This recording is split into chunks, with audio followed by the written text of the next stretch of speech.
जय शिवराय मित्रांनो, जय शंभूराजे. तर मित्रांनो, आत्ता बघा 5:30 वाजले द्या.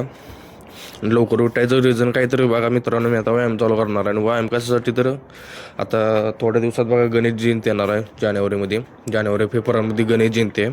गणेश जयंतीला आमच्या गावची यात्रा असते गणपतीची. त्यामुळं मला व्यायाम करावा लागतो. काय की दंडस्थान असते माझं यात्रेला. आणि ते कमीत कमी मित्रांनो अर्धा किलोमीटर असते लांबून दंडस्थान. सपाट्या मारल्यासारखं मारा द्यायला लागते, ते दंडस्थान करत द्यायला लागते. त्यामुळं असं खांदं वगैरे अंग वगैरे असं भरून येतं का नाही, 2 दिवस असं बेकार दुखतो. त्यामुळं आपण पहिल्यापासून तयारी केलेली बरी. आणि त्याच्यानंतर बघा 2 महिन्यांनी लगेच गिरजावड्याची यात्रा असते ज्योतिबाची. आणि मित्रांनो, ज्योतिबाची यात्रा आणि डोंगरच्या ज्योतिबाची यात्रा आमची एकाच दिवशी असते. ती सगळ्यांनी माहितीच असेल.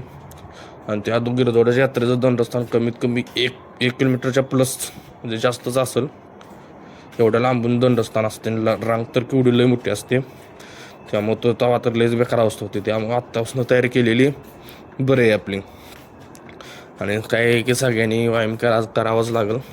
केलाच पाहिजे. चांगला व्यायाम केलेलं चांगलं असते. आणि आता गार लागते बऱ्यापैकी, लई गार लागते. त्यामुळं चालतोय बघा मित्रांनो, गार लागते म्हणून. आता व्हिडिओ बनवून झाला की मी आता व्यायाम चालू करणार आहे. तर आत्ताच सध्या व्यायाम झाला आहे. काही की पहिल्या दिवसात त्यामुळे कमी व्यायाम केला आहे. पण मला एक पाठीमाग केलेला व्हिडिओ आठवला की त्याच्यात असाच बघू आबा होतं. तर त्याच्या डोळ्याला टाकलेला, तू काय मिठाई बघू फस्ट यायला खुद आसमान करता.